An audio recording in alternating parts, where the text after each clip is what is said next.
بسم اللہ الرحمن الرحیم۔ پچھلے سبق میں ہم نے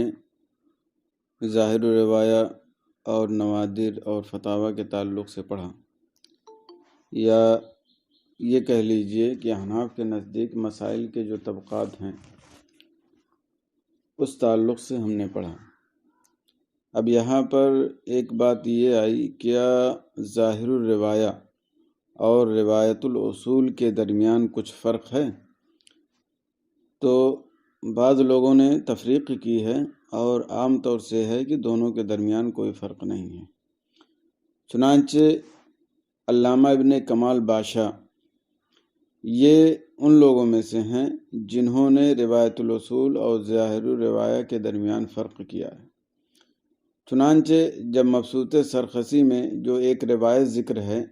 کہ عورت جب اپنے محرم کے نفقہ پر قادر ہو تو اس وقت شرط پائی جائے گی اور اس کے لیے حج کرنا ضروری ہو جائے گا، پھر محیط اور ذخیرہ کے حوالے سے ذکر کیا کہ یہی امام حسن سے مروی ہے۔ تو اس سے پتہ چلتا ہے کہ مبسوط سرخسی علیہ رحمہ میں جو یہ موجود ہے کہ ظاہر روایہ ہے، اس سے مراد وہی روایت ہے جو امام حسن امام اعظم ابو حنیفہ سے روایت کرتے ہیں۔ تو یہاں سے پتہ چل گیا کہ ظاہر الروایہ جو ہوگی وہ کبھی نوادر بھی ہوگی، یعنی ظاہر الروایہ یہ لازم نہیں ہے کہ وہ اصول ہی میں موجود ہو جو امام محمد کی تصنیفات ہیں، بلکہ کبھی یہ ہوگا کہ ظاہر الروایہ اصول عام طور سے ہوگی، اور کبھی ایسا بھی ہوگا کہ نوادر کی روایت بھی کیا ہے، یہ ظاہر الروایہ ہوگی۔ البتہ روایت الاصول جب بولیں گے تو امام محمد کی تصنیفات ہی مراد ہوگی، اور انہی میں جو مسئلہ مذکور ہوگا اسی کو اصول کے مسائل کہیں گے۔ نوادر یا اور کتابوں کے جو مسائل ہیں ان کو اصول کے مسائل نہیں کہیں گے۔ تو اس سے واضح ہو گیا کہ ظاہر الروایہ دونوں کو شامل ہے، لیکن روایت الاصول صرف اصول کی کتابوں کو شامل ہوگی، وہ نوادر کے مسائل کو شامل نہیں ہوگی۔ تو اس طرح سے ظاہر الروایہ اور کیا ہے، روایت الاصول کے درمیان یہ فرق ہے۔ پھر آپ نے آگے چل کے کہا کہ بہت سارے لوگوں نے دونوں کے درمیان کوئی فرق نہیں کیا ہے، اور اس طرح سے یہ گمان کیا تو یہ درست نہیں، بلکہ تفریق ہی صحیح ہے۔ اس کا جواب آگے آئے گا، پہلے اس کا ترجمہ دیکھ لیں جو علامہ ابن کمال باشا نے اپنی رائے پیش کی ہے۔ علامہ ابن کمال باشا روایت الاصول اور ظاہر الروایہ کے درمیان فرق کرتے ہیں۔ چنانچہ آپ ہدایہ کی اپنی شرح میں مسئلۃ حج المرأہ کی بحث میں فرماتے ہیں، جس کا حاصل یہ ہے کہ مبسوط سرخسی میں ذکر کیا کہ ظاہر روایہ یہ ہے کہ عورت، یہ شرط ہے کہ عورت اپنے محرم کے نفقہ پر بھی قادر ہو۔ وَأَنَّهُ ذَكَرَ فِي الْمُحِيطِ وَالذَّخِيرَةِ، اور المحیط اور ذخیرہ میں بھی ذکر کیا ہے کہ یہی امام حسن نے امام اعظم ابو حنیفہ سے روایت کیا ہے کہ عورت جب اپنے نفقہ اور اپنے محرم کے نفقہ پر قادر ہو جائے تو اس پر حج لازم ہے۔ وَاضْطَرَبَتِ الرِّوَایَاتُ عن محمد، اور امام محمد سے اس کے بارے میں روایات مضطرب ہیں۔ ثم قال ومن هنا ظہر، یہیں سے یہ بات ظاہر ہو گئی کہ امام سرخسی علیہ رحمہ کی مراد ظاہر الروایہ سے روایت حسن عن ابی حنیفہ ہے، اور فرق ظاہر الروایہ اور روایت الاصول کے درمیان کیا ہے، واضح ہو گیا،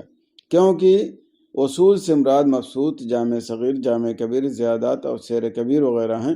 ولیس فیہ روایت الحسن، اور اس میں کیا ہے، روایت حسن نہیں ہے، بلکہ ساری کی ساری امام محمد علیہ رحمہ کی روایت ہے۔ وعلم ان روایت النوادر قد تکون ظاہر الروایہ، اور یہ بھی معلوم ہو گیا کہ روایت نوادر کیا ہے، کبھی ظاہر الروایہ ہوں گے۔ اور مراد من روایت النوادر روایت غیر الاصول المذکورہ، اور روایت نوادر سے مراد کیا ہے، اصول مذکورہ کے علاوہ کی روایت۔ فاحفظ ھذا، تو یہ یاد کر لو، یعنی یہ تفریق۔ فإن شراح ھذا الکتاب، کیونکہ اس کتاب کے شراح کرام اس بات سے غافل رہے۔ وقد صرح بعضهم بعدم الفرق بین ظاہر الروایہ و روایت الاصول، اور بعض لوگوں نے ظاہر الروایہ اور روایت الاصول کے درمیان عدم فرق کی تصریح کی ہے، اور یہ گمان کیا ہے کہ روایت نوادر کبھی ظاہر الروایہ نہیں ہوگی۔ تو یہاں پر مبسوط سرخسی میں ظاہر روایہ کے طور پر ذکر کیا کہ عورت کو اپنا اور اپنے محرم کا نفقہ ضروری ہے، لازم ہے، تبھی اس پر حج لازم ہوگا، اور محیط اور ذخیرہ میں اس کو روایت حسن بتایا۔ تو اس سے پتہ چلا کہ ظاہر الروایہ کیا ہے، کبھی نادر روایہ بھی ظاہر روایہ بن سکتی ہے۔ تو اس اعتبار سے پتہ چلا کہ ظاہر روایہ پر بھی بولا جاتا ہے، یعنی اصول پر بھی اور نوادر پر بھی کبھی کبھی بولا جاتا ہے، لیکن جب اصول بولا جائے تو وہ صرف اور صرف امام محمد علیہ رحمہ کی روایت ہوگی، اور وہی جو 6 کتابیں ہیں اس سے وہ خارج نہیں ہوں گی۔ تو اس طرح سے ظاہر روایہ اور روایت اصول کے درمیان علامہ ابن کمال بادشاہ نے تفریق کی۔ اب یہاں پر امام ابن عابدین شامی علیہ رحمہ اس کا جواب دیتے ہوئے فرماتے ہیں، لا يخفى عليك ان قول المحيط والذخيرة ان هذه روایت الحسن عن ابی حنیفہ لا يلزم منه ان تكون مخالفة لروایت الاصول۔ آپ پر یہ بات مخفی نہیں ہے کہ محیط اور ذخیرہ کا قول کی یہ امام حسن کی روایت ہے امام اعظم ابو حنیفہ سے، اس سے یہ لازم نہیں آتا کہ روایت الاصول کے مخالف ہو۔ فقد یکون روا الحسن فی کتب النوادر اور رواہ محمد فی کتب الاصول۔ کبھی ایسا ہو سکتا ہے کہ امام حسن نے اسے کتب نوادر میں روایت کیا ہو اور امام محمد نے کتب اصول میں اسے ذکر کیا ہو۔ وَإِنَّمَا ذَكَرَ رِوَایَةَ الْحَسَن لِعَدْمِ الْاضْطِرَابِ عَنْهُ، اور یہاں پر امام حسن کی روایت ذکر کی ان سے اضطراب نہ ہونے کی وجہ سے، اور اس پر آپ کا یہ قول دلیل ہے وَاضْطَرَبَتِ الرِّوَایَاتُ عَنْ محمد، کہ امام محمد علیہ رحمہ سے یہ روایات مضطرب ہیں۔ یہاں پہ یہ جواب دے رہے ہیں کہ جو محیط اور ذخیرہ میں بتایا گیا کہ امام حسن کی یہ امام اعظم ابو حنیفہ سے روایت ہیں، اس سے یہ لازم نہیں آتا کہ روایت الاصول کے مخالف ہو، یعنی روایت الاصول میں کچھ اور ہو اور امام حسن نے جو روایت کی ہے وہ کچھ اور ہو، تو اس صورت میں آپ کہیں کہ روایت الحسن جو ہے نوادر کی وہ کبھی ظاہر و روایہ ہو جاتی ہے، تو اس وقت کہنا درست ہوتا۔ لیکن جب وہ خود روایت یعنی جو نوادر الاصول میں موجود ہے وہ خود ظاہر الروایہ یا کتب الاصول میں موجود ہے، تو آپ یہ تفریق نہیں کر سکتے، اور اس پر یہ بات دلیل ہے کہ امام محمد سے یہ ذکر کیا گیا ان سے روایات کیا ہے مضطرب ہیں، یعنی یہ اس طرح کی بھی روایت ہے کہ لازم نہیں ہے کہ اپنے محرم کا بھی نفقہ اس پر لازم ہے، اور اس طرح کی بھی روایت ہے کہ لازم نہیں ہے۔ تو جب ایک روایت امام محمد کی نوادر کے مطابق موجود ہے تو ایسی صورت میں وہ ظاہر الروایہ ہی ہوگی۔ تو یہ کہنا کہ یہ نوادر سے ہے اور امام حسن رضی اللہ عنہ کی جو روایت ہے وہ نوادر سے شمار ہوتی ہے، اس پر کبھی ظاہر روایہ کا اطلاق ہوتا ہے، یہ محل نظر ہے۔ یہ اس وقت آپ کہتے جب صرف امام حسن کا یہ قول ہوتا یا ان کی روایت ہوتی اور کتب ظاہر روایہ میں یہ قول موجود نہ ہوتا۔ جب امام محمد علیہ رحمۃ و رضوان سے ایک روایت امام حسن کے مطابق بھی کتب اصول میں موجود ہے جس پر یہ بات یا یہ قول بالکل دلیل ہے کہ امام محمد سے اس بارے میں روایات مضطرب ہیں، یعنی دونوں طرح کے ہیں، تو پھر اب آپ یہ نہیں کہہ سکتے کہ نادر الروایہ جو ہے اس پر ظاہر روایہ کا اطلاق ہوتا ہے، کیونکہ اس پر اطلاق ظاہر روایہ کا اس اعتبار سے ہے کہ وہ کتب اصول میں موجود ہے، نہ کہ اس اعتبار سے کہ وہ نوادر ہے اور کتب اصول میں موجود نہیں ہے۔ وحینئذ فقول السرخسی انہا ظاہر روایہ معناہ ان محمد ذکرہ فی کتب الاصول فہی احدى روایات عنہ، اور اس وقت تب امام سرخسی کا قول کہ ظاہر روایہ اس کا معنی یہ ہے کہ امام محمد علیہ رحمہ نے کتب اصول میں اسے ذکر کیا ہے، تو مختلف روایات میں سے ایک روایت ان سے یہ بھی ہے۔ وحینئذ، تو اس وقت یہ لازم نہیں آئے گا کہ روایت النوادر کبھی یہ ظاہر روایہ ہوں، ہاں یہ ظاہر روایہ ہوتی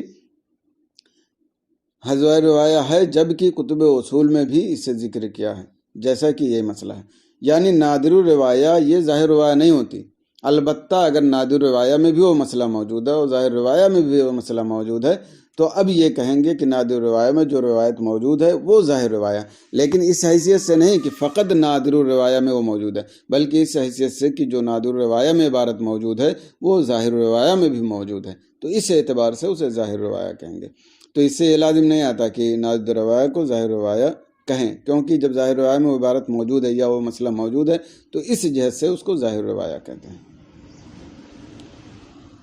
فَإِنَّ ذِكْرَهَا فِي كُتُبِ النَّوَادِرِ لَا يَلْزَمُ مِنْهُ أَنْ لَا يَكُونَ لَهَا ذِكْرٌ فِي كُتُبِ الْأُصُولِ، کیونکہ اس کا ذکر ہونا کتب نوادر میں اس سے لازم نہیں آتا کہ اس کا ذکر کتب اصول میں نہ ہو۔ وَإِنَّمَا يَصِحُ مَا قَالَهُ إِن لَوْ ثَبَتَ أَنَّ هَذِهِ الْمَسْأَلَةَ لَا ذِكْرَ لَهُ فِي كُتُبِ ظَاهِرِ الرِّوَایَہ، اور جو امام کمال ابن باشا علیہ رحمہ نے فرمایا ہے، یہ ان کی بات اس وقت درست ہوتی جب یہ ثابت ہو جائے کہ اس مسئلے کا کتب ظاہر الرِّوَایہ میں کوئی ذکر نہیں ہے۔ وعبارت المحیط والذخیرہ لا تدل علی ذلک، اور محیط اور ذخیرہ کی عبارت اس پر دلالت نہیں کرتی کہ وہ مسئلہ کتب اصول میں موجود نہیں ہے جس کے بنیاد پر ہم یہ کہہ سکیں کہ یہ کتب نوادر میں موجود ہے اور اس پر ظاہر روایہ کا کہا گیا ہے۔ تو اس سے پتہ چلتا ہے کہ کتب نوادر میں جو مسئلہ ہو یا نادر روایہ جو ہو وہ کبھی کیا ہے، ظاہر روایہ بھی ہوتی ہے۔ وحینئذ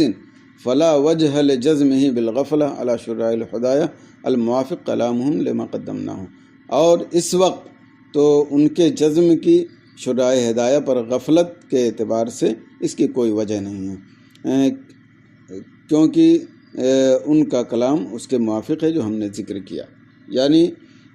شرائع ہدایہ جو تفریق نہیں کرتے ہیں اور کہتے ہیں کہ ظاہر روایہ اور روایت الاصول ایک ہی ہے، تو وہی درست ہے اور وہی صحیح ہے، اور جو ہم نے کلام ذکر کیا ہے وہ اسی کے موافق ہے، لہذا ان پر غفلت کا قول کرنا یہ درست نہیں ہے۔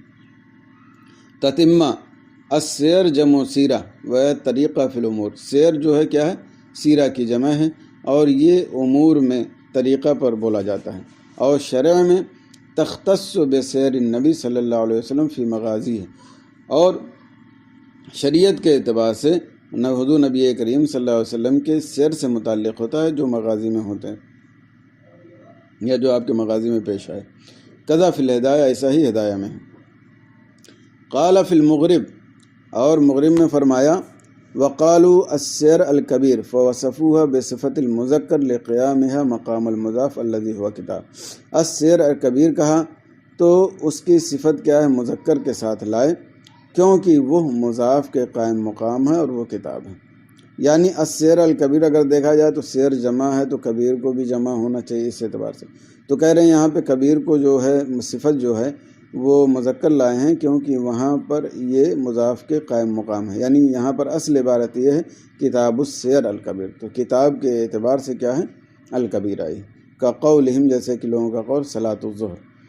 وسیر الکبیر خطأ، اور سیر کبیر اگر کوئی کہتا ہے تو یہ خطا ہے، جیسے کہ جامع الصغیر اور جامع الکبیر کہنا غلط ہے، بلکہ الجامع الصغیر الجامع الکبیر کہنا چاہیے، اسی طرح السیر الکبیر کہنا چاہیے۔ وحینئذ فالسیر الکبیر بکسر السین وفتح الیاء علی لفظ الجمع، تو اس وقت یہ کیا ہے، سیر کبیر سین کے کسرے اور یا کے فتح کے ساتھ ہوگا لفظ جمع کے ساتھ، ٹھیک ہے، یعنی السیر، لا بفتح السین و سکون الیاء، نہ کہ سین کے فتح اور یا کے سکون کے ساتھ، مفرد لفظ کے ساتھ، کما ینطق بہ بعض من لا معرفت لہ، جیسا کہ اس طرح بعض لوگ بولتے ہیں جن کو اس کے تعلق سے معرفت نہیں یا علم نہیں ہے، یعنی سیر کا لفظ استعمال کرتے ہیں، حالانکہ وہ درست نہیں بلکہ غلط ہے، صحیح ہے کہ السیر الکبیر ہونا چاہیے۔ ما ہوا ترتیب فی کتب ظاہر روایہ، اب یہاں سے مصنف علیہ رحمہ ظاہر روایہ میں کتب کی جو ترتیب ہے اس کے بارے میں بتا رہے ہیں۔ واشتہر المبسوط بالاصل وذا لسبقہ الستہ تصنیفا کذا الجامع الصغیر بعدہ فما فیہ علی الاصل لذا تقدم وآخر الستہ تصنیفا ورد السیر الکبیر فہو المعتمد۔ مبسوط اصل کے اعتبار سے یہ مشہور ہے اور وہ 6 کتابوں سے سبقت ہونے کی وجہ سے، اسی طرح جامع صغیر اس کے بعد ہے، فما فیہ الاصل، تو اس میں اصل کے اعتبار سے، لذا تقدمہ، اسی وجہ سے اس کو تقدم حاصل ہے، وآخر الستہ، اور 6 کتابوں میں سے آخری کتاب جو تصنیف ہوئی ہے وہ سیر الکبیر ہے تو وہی معتمد ہے۔ یعنی مبسوط یہ سب سے پہلے تصنیف کی گئی، اسی لیے اس کو اصل کا اس پر اطلاق ہوتا ہے، اس کے بعد جامع صغیر ہے، اور سب سے اخیر میں سیر کبیر کتاب تصنیف کی گئی۔ تو یہ جو کہا یہاں پر کہ یہی قابل اعتماد ہے، وہ اس اعتبار سے ہے یعنی مقلدین کے لیے ہے، اگر اختلاف ہو جائے تو کسی فقیہ کے قول میں یا کسی مجتہد کے قول میں، تو مقلد آخری کتاب جو تصنیف کے اعتبار سے ہے اگر ترجیح نہ دے ملے یا دونوں قول پر عمل نہ ہو سکے تو ایسی صورت میں آخری کتاب پر بھی اعتماد کرنا چاہیے، ورنہ جو اجتہاد کی صلاحیت رکھتا ہے وہ دلیل کی بنیاد پر فیصلہ کرے گا کیا صحیح اور کون راجح کون غیر راجح۔ قدمنا ان کتب ظاہر روایہ تسمى بالاصول، ہم نے پہلے ہی بیان کر دیا کہ کتب ظاہر روایہ کو اصول کہا جاتا ہے۔ ومنہ قول الہدایہ فی باب التیمم، اور اسی میں سے ہدایہ کا قول ہے جو باب التیمم میں ہے۔ حضرت ابو حنیفہ اور امام اعظم ابو حنیفہ اور امام ابو یوسف سے مروی ہے فی غیر روایت الاصول، روایت الاصول کے علاوہ میں۔ الی آخری قال الشراح هناك روایت الاصول و روایت الجامعین والزیادات والمبسوط، کہ وہاں پر روایت الاصول ہے، روایت الجامعین یعنی الجامع صغیر، الجامع کبیر، اور زیادات ہے اور مبسوط ہے، اور روایت غیر الاصول روایت النوادر، اور اصول کے علاوہ جو روایت ہے وہ روایت النوادر ہے، امالی ہے، رقیات ہے، کسانیات ہے، ہرونیات وغیرہ۔ وکثیرا ما یقولون ذکرہ محمد فی الاصل ویفسرہ الشراح فی المبسوط فعلم ان الاصل مفردا هو المبسوط اشتہر به من بین باقی کتب الاصول۔ اور عام طور سے فقہاء کرام کہتے ہیں کہ امام محمد نے اس مسئلے کو اصل میں ذکر کیا ہے، اور شرح کرام اس کی تفسیر مبسوط سے کرتے ہیں۔ تو اس سے معلوم ہو گیا کہ اصل جب مفردن ذکر ہو تو وہ مبسوط مراد ہوتی ہے، جو کتب اصول کے باقی کتابوں کے درمیان اسی نام سے مشہور ہے۔ یعنی جب کوئی مسئلہ فقہاء کرام ذکر کرتے ہیں تو کہتے ہیں کہ امام محمد نے اصل میں اس کو ذکر کیا ہے، اور شاہرین کرام اس کی تفسیر کیا ہے؟ مبسوط سے کرتے ہیں۔ تو اس سے پتہ چلا جب تنہا کہیں اصل کا ذکر ہو تو اس سے مراد مبسوط ہے، کہ عام طور سے اصل کا اطلاق تنہا یہ کیا ہے؟ مبسوط پر ہی ہوتا ہے، اگرچہ 6 کتاب اصول ہیں اور اصل کی حیثیت رکھتی ہیں، لیکن عام طور سے جب تنہا ہوتا ہے تو مبسوط پر ہی اصل کا اطلاق ہوتا ہے۔ وقال فی البحر فی باب صلاۃ العید عن غایۃ البیان، اور البحر میں باب و صلاۃ العید کے بیان میں غایۃ البیان سے نقل کرتے ہوئے فرمایا سمی الاصل اصلا، اصل کا اصل نام رکھا گیا، لأنہ صنف اولا، کیونکہ امام محمد نے اسے ابتدا میں تصنیف فرمائے، ثم الجامع الصغیر، پھر جامع صغیر، ثم الکبیر، ثم الزیادات، پھر کیا ہے؟ جامع کبیر، پھر زیادات۔ وقال ان الجامع الصغیر صنفہ محمد بعد الاصل، اور فرمایا کہ جامع صغیر کو امام محمد نے اصل کے بعد تصنیف فرمائی ہے، یعنی مبسوط کے بعد۔ فما فیہ هو المعول علیہ، تو جو اس میں ہے اسی پر اعتماد کیا جائے گا، یعنی جامع صغیر پر اعتماد کیا جائے اگر اختلاف کی صورت ہو اور ترجیح اور توجیہ نہ ہو سکے۔ الباعث علی تالیف الجامع الصغیر، الجامع صغیر کے تالیف کا سبب و تالیفی انہ طلب منہ ابو یوسف ان یجمع له کتابا یرویہ عنہ عن ابی حنیفہ فجمعوا له ثم عرضه عليه فعجبه وهو كتاب مبارك يشتمل على 1532 مسئلہ كما قال البزدوی۔ اس کے تالیف کا سبب یہ ہے کہ امام ابو یوسف علیہ الرحمہ نے آپ سے یہ مطالبہ کیا کہ آپ ایک ایسی کتاب جمع کریں جس کو ان سے اور امام اعظم ابو حنیفہ سے روایت کرتے ہوں۔ فجمعوا له، تو امام محمد علیہ الرحمہ نے اسی طرح سے اس کو جمع کیا اور اسے امام ابو یوسف علیہ الرحمہ کے پاس پیش کیا، تو آپ نے اسے پسند فرمایا، اور یہ کتاب بہت ہی مبارک ہے، اور یہ کتاب 1532 مسئلے پر مشتمل ہے، جیسا کہ امام بزدوی نے فرمایا۔ وذکر بعضهم ان ابا یوسف ما جلالت قدرہ لا یفارقہ فی سفر ولا حضر،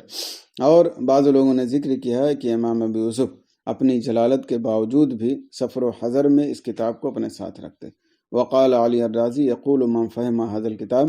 اور علی رازی علیہ رحمت و رضوان فرماتے ہیں کہ جو شخص اس کتاب کو سمجھ گیا وہ ہمارے اصحاب میں سے سب سے زیادہ سمجھنے والا ہے۔ وَكَانُوا لَا يُقَلِّدُونَ أَحَدًا الْقَضَاءَ حَتَّى يَمْتَحِنُوهُ بِهِ، اور یہ لوگ یعنی فقہاء کرام کسی کو قضا کا عہدہ نہیں دیتے تھے یہاں تک کہ اسی کتاب کے ذریعے ان کا امتحان لیتے تھے۔ تو اس طرح سے اس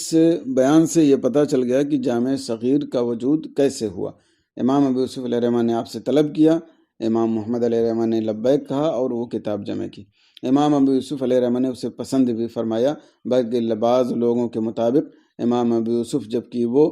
امام محمد سے بڑے ہیں اور اعلیٰ مرتبہ ہیں ان کا، اس کے باوجود ان کی کتاب کو اپنے ساتھ ہی ہمیشہ رکھتے تھے، اور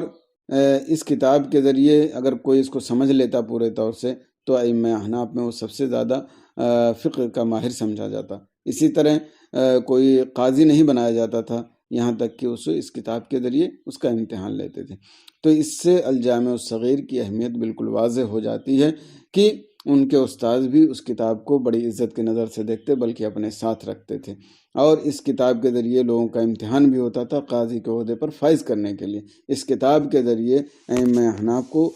جو زیادہ جانتا تھا، ائمہ احناف میں وہ زیادہ سمجھ والا سمجھا جاتا تھا۔ تو یہ جہاں سے یہاں کتاب کی اہمیت پتہ چلتی ہے،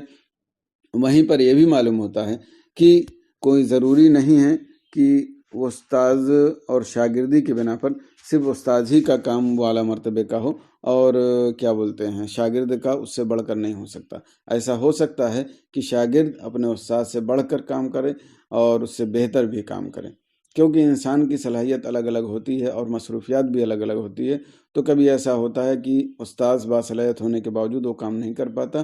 اور شاگرد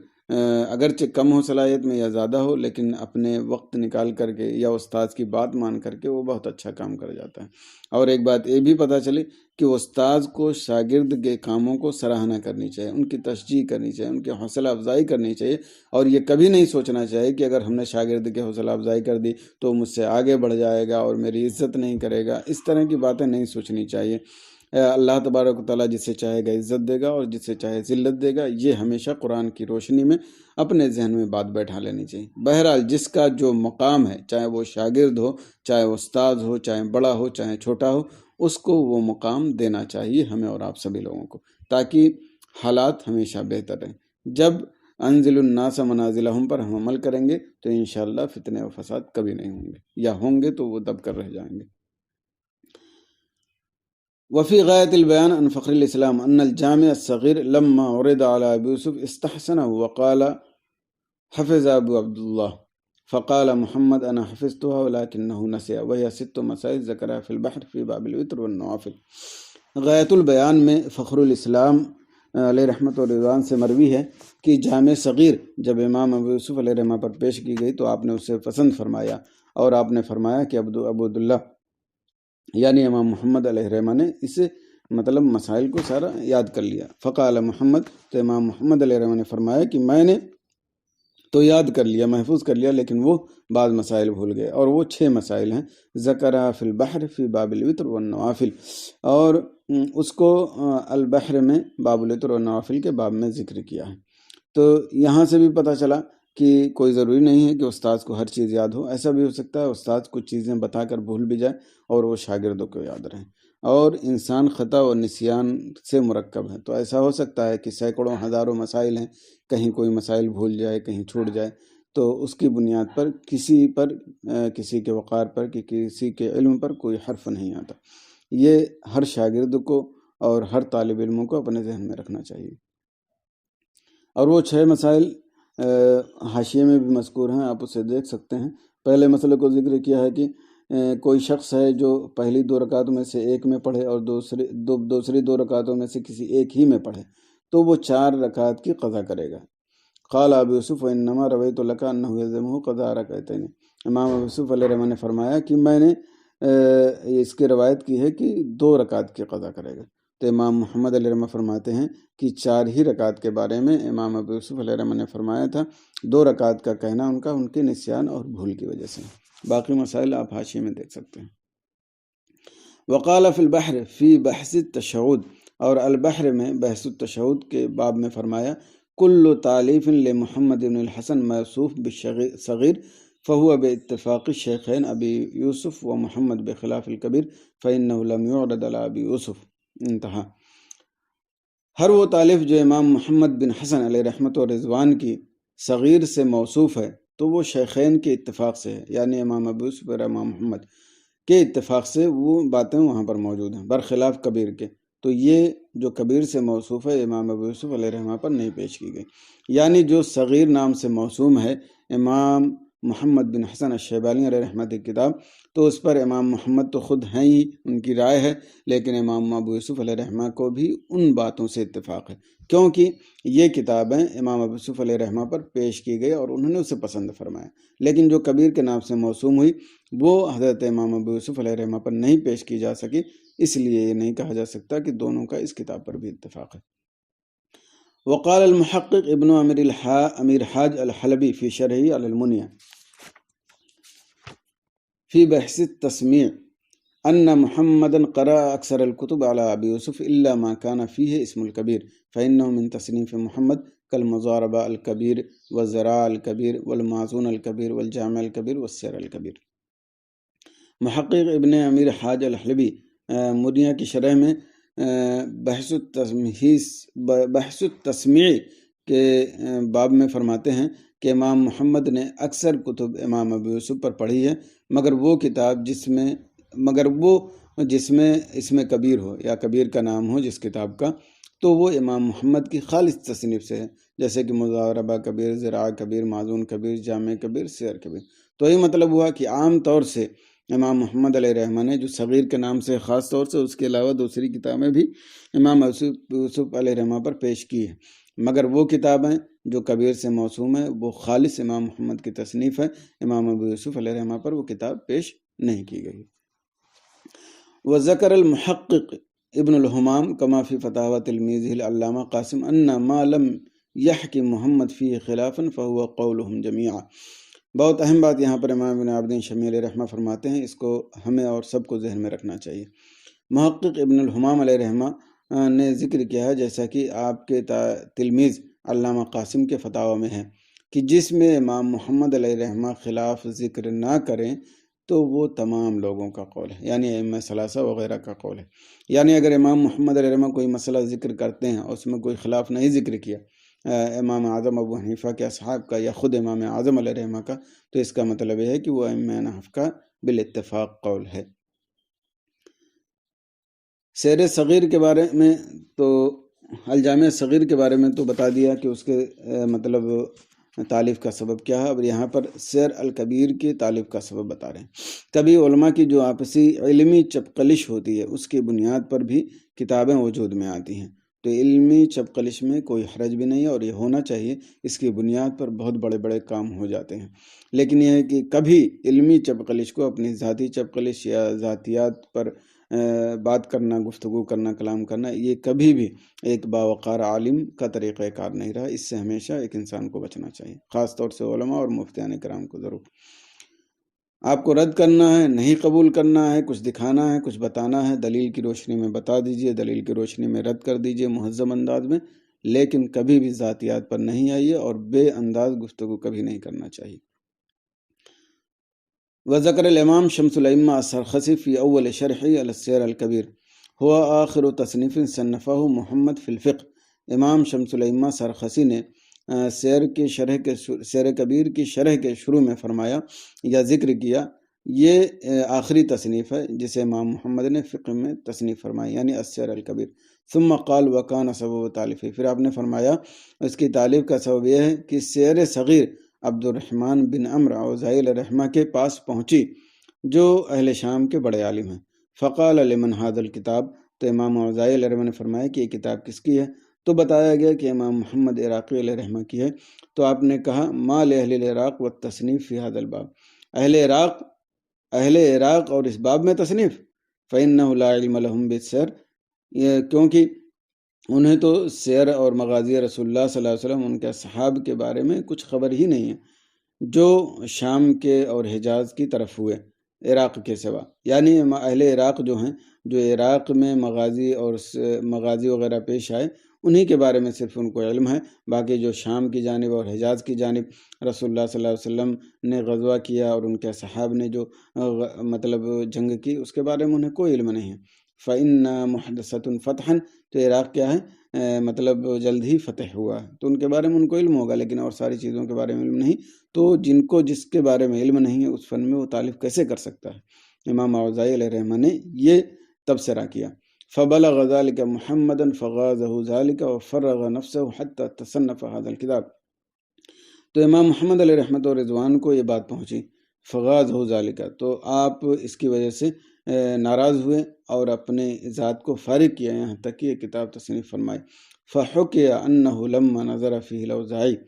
تو حکایت یہ ذکر کیا گیا کہ امام اوزاعی علیہ رحمہ نے جب اس میں دیکھا تو آپ نے فرمایا لولا ما ضمنه من الاحادیث لقلت انه يضع العلم،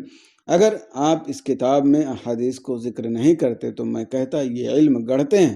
اور وَإِنَّ اللَّهَ تعالی، اور اللہ تبارک و تعالیٰ نے جواب کی اصابت کی جہت کو ان کی رائے میں متعین کر دیا۔ صدق اللہ العظیم، اللہ تبارک و تعالیٰ نے سچ فرمایا، وَفَوْقَ كُلِّ ذِي عِلْمٍ عَلِيمٍ۔ ثُمَّ أَمَرَ محمد أَن يُكْتَبْ هَذَا فِي السِّتِّينَ دفترہ، پھر امام محمد علیہ الرحمٰن نے حکم دیا کہ 60 دفتر میں اسے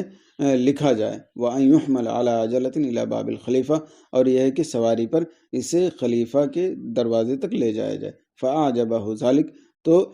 خلیفہ کو وہ بات بہت پسند آئی، وَعَدَّهُ مِن مَفَاخِرِ زَمَانِهِ، اور اپنے زمانے کے مفاخر سے اسے شمار کیا۔ تو آپ دیکھیں یہ علماء کی چپقلش کی وجہ سے السیر الکبیر وجود میں آئی، اور چپقلش کا نتیجہ یہ ہوا کہ امام محمد علیہ رحمۃ الرضوان نے اتنی بڑی کتاب تالیف کی، لیکن امام محمد علیہ رحمٰن نے کہیں امام اوزاعی کے تعلق سے بد زبانی کی ہو یا غلط جملے استعمال کی ہوں، ایسا نہیں ہے۔ اسی طرح خود امام اوزاعی علیہ رحمٰن نے کوئی ایسی بات نہیں کی جس سے مطلب کسی کی حد کی عزت ہوتی ہو یا اس طرح کوئی بات ہوتی ہو، بس یہ کہ اپنے علم کے اعتبار سے امام محمد علیہ رحمٰن کے علم کا انکار کیا۔ تو بہرحال اس چپقلش کی بنیاد پر امام محمد علیہ رحمٰن نے یہ کتاب تصنیف کری،